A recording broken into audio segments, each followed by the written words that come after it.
Allison. Welcome to my YouTube channel. I figured it was time for some new music. What do you think? All right, today, as promised in my last video, we are going to be looking at some cards that I made with the new Jack of All Trades collection. So here are the cards, and the one on the left was kind of a custom card, and I'm going to explain that during the video. But I'm also going to be sharing a lot of die cutting tips along the way. Now we're going to start with what I used as the card base for both cards. This is the Deluxe deck press plate. And you can see that my plate is a little pink, and that's because I was inking it up with all sorts of purple ink, trying to find the best purple. I even foiled one of them with some purple foil, because remember, you can foil your press plates. Now, the fact that my press plate is a bit discolored from the ink will not hurt it. It will still stamp clean with the next color. And I did use the paper that came with my Letterpress system, or my BetterPress system. And here are the inks that I used. And you'll see that I had success with both brands. The Simon ink has a foam pad, so it's definitely juicier. The PinkFresh ink has a felt pad. So you'll see that I've already mounted this one on a white card base for my first card. And the press plate itself has rounded corners, but when you ink it up, you're probably using a rectangular piece of paper, so you'll have to round the corners yourself. And I use my little 1-2 punch, and I'll show you that in a bit. Now these numbers and suits all come in their own little set, the Pip Rank Dies set, and I'll show you that a little bit later. But for now, I'll show you how I rounded the corners on these playing cards using that punch. And by the way, these little cards are 2 inches by 1.5 inches. And again, this is what I use to round the corners on the main panel. Now let's talk about the meaning behind this birthday card. This was for my son, who just turned 16. And he is the world's biggest Marvel fan, which I guess also includes the X-Men. And his favorite character right now, he's obsessed with him, is Gambit. And if you're not familiar with Marvel and the X-Men and Gambit, he is a character that uses kinetic energy on inanimate objects. Let's talk about sentiments, and then I'll continue my little story. These are the Shuffling Sentiments press plates. There's a bunch of these little sentiments, and there's this die that comes with the set. Now I made sure the scrap of paper that I used was big enough for the die, and I'm just going to ink up this one sentiment, so that's why I'm just using a little scrap of paper. I'm going to heat emboss, so I'm using some embossing or anti-static embossing powder. All right, so continuing my story. So Gambit uses kinetic energy on inanimate objects, and his object of choice is playing cards. And his favorite card is the Ace of Spades. So that's why the Ace of Spades is on my card. And so the ace can be 1, right? So I use the ace for the 1, and then obviously the 6 of hearts for the 6 to get my 16.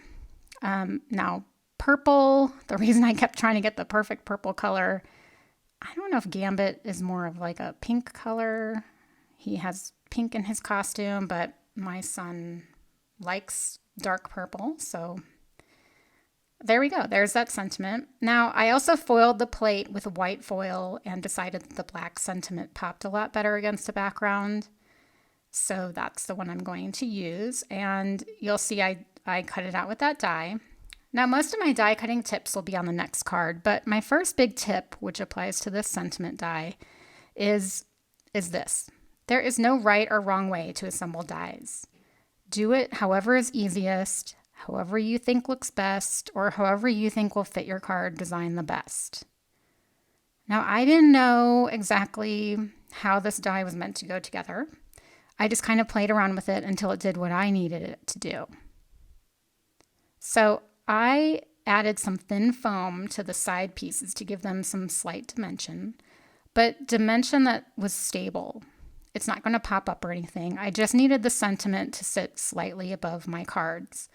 So this is just what I decided to do.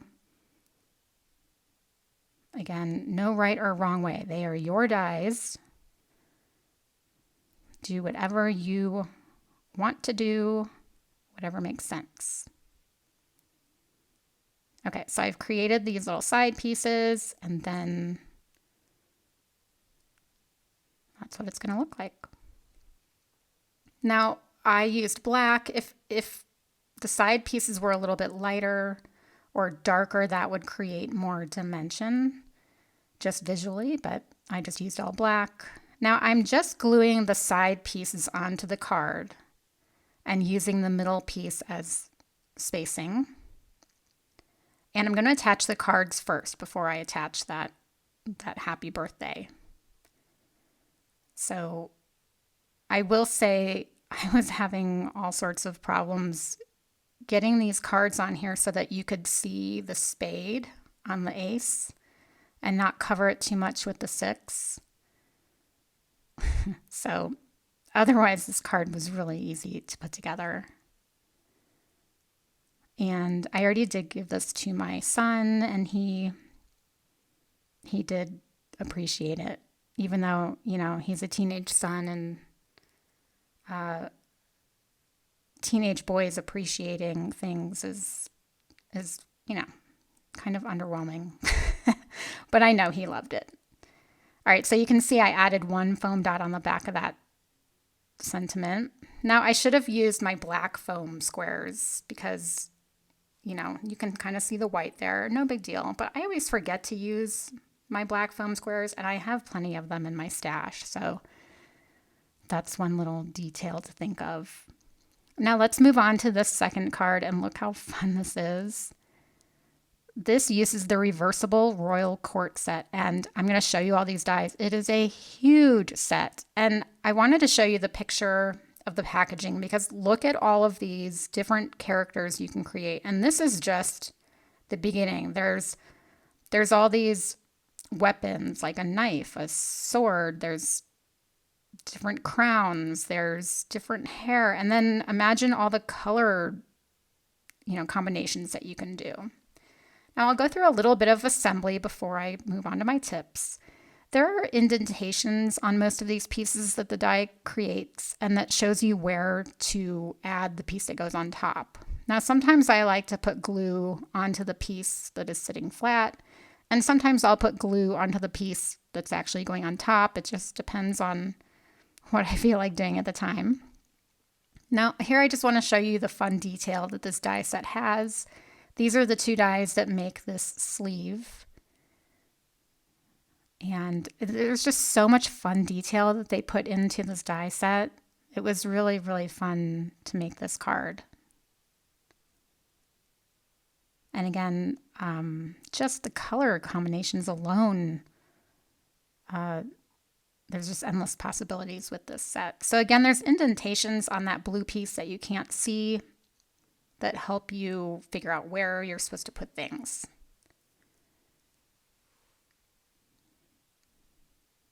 So this paper that I'm putting on it's not gold, it's not metallic, it's kind of like a dark honey color. I chose not to use a metallic on this card. Sometimes I just like the look of flat, solid cardstock. So here are just more little pieces. I wanted to show you how this little shirt comes together. All right, now I have been asked before how I get my die cuts to look so clean. Number one, I am just super anal retentive. You see me here spending time getting some of those extra little paper hairs off my die cuts.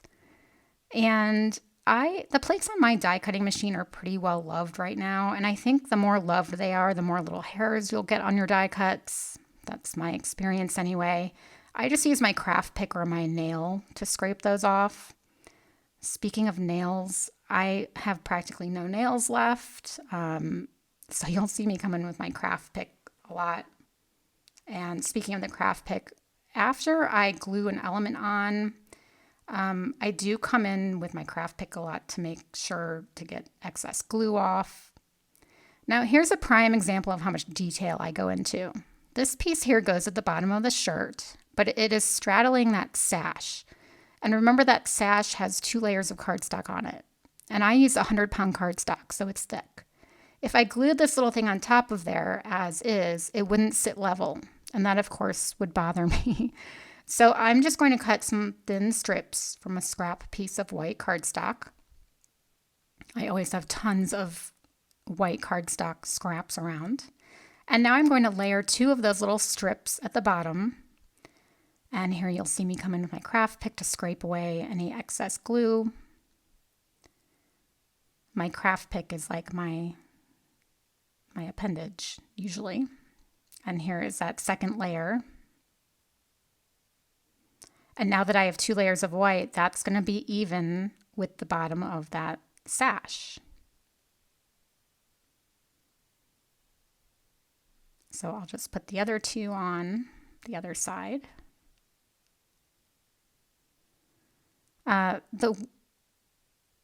In Colorado in winter, it is so dry here. I just can't even keep my hands moisturized enough. So in every video that you see over the next few weeks, I'll have less and less nails. I broke another one last night. Ugh. So I'm not even wearing any jewelry anymore because I'm trying to keep my hands moisturized. But all right, now I'm gluing the bottom piece over those strips. And you'll see me grab my craft pick again to do a little glue cleanup. And I'm making sure there isn't any glue in those holes of the die cut. And I'll even come in with my adhesive eraser if I see any dried glue on my die cuts. I know glue dries clear, but you can still see it if even dried glue. So again, me just being super picky. But again, that's how I get really clean looking die cuts. Now I'm popping in the eyes to the face, and I'm doing the same thing I always do when there's a critter or a person. I put tape on the back of the face, and then I've already colored the eyes black, and I pop them in there. So now they're flush with the face. And if you're wondering why I have 2 faces here, it's again because I want things to sit level. His beard is going to sit a little bit on top of that collar, which is built up a bit with layers of cardstock. And I'll even double up the hair, partially because, again, it's going to help everything sit flush, but also I think it gives a bit more dimension to the face and the hair for it to be doubled up. And I'm just using brown cardstock. And I chose to use the same color brown on the clubs on the card, on the final card, which you'll see soon. So here I can glue that on. All right, first sentiment. This is the Christmas Sentiments press plate, and I'm going to get some use out of this. As soon as I saw this die set, I thought the all decked out sentiment would be kind of punny. So I am white foiling this. I'll just take that to my Glimmer machine and foil it, and then I can just cut this out. And when I'm foiling on odd colors like brown, I usually just foil once because I don't know if I want another foiled sentiment on brown. Now here are the Pip Rank Dies. And here's another thing I do. I use 2 different thicknesses of foam squares on my die cuts. And, you know, sometimes part of your die is sitting on top of another die cut and the other part is sitting at a lower level, like the card base. Here are the 2 sets of foam squares that I use most often. The Simon foam is thicker than the one on the right, and they're both so useful. So like that piece right there has 2 levels or 2 thicknesses of foam tape on it because part of it is sitting on the shirt and part of it is sitting on the white panel. Now, you might recognize the background as one of the purple deck designs that I showed you at the beginning of the video. And this is the one I inked up with PinkFresh Studio Candy Violet. And this is also where I pulled my color inspiration from for the whole card. It wasn't the right purple for my son's card, but I wasn't going to let it go to waste. And here I'm just adding my sentiment in, and I think it's so cute. How fun is this card? I really, really enjoyed playing with this collection. And I'm going to show you a sneak at the next video with another collection from Spellbinders. This pair of cards features the Vivid Expressions collection, and a bit of a departure from what I've been doing lately with the florals. But I really love both these cards, and again, I will feature these in the next video, along with an unboxing of the most recent Your Paper Insider box, because that's where I got the color inspiration for these two cards. All right, that is it for me today. I appreciate you joining me as always. If you liked this video, please give me a thumbs up, and while you're at it, don't forget to subscribe. And if you don't want to miss the next video, you can hit the notification button. Again, I really appreciate having you here, and I will see you next time. Bye-bye.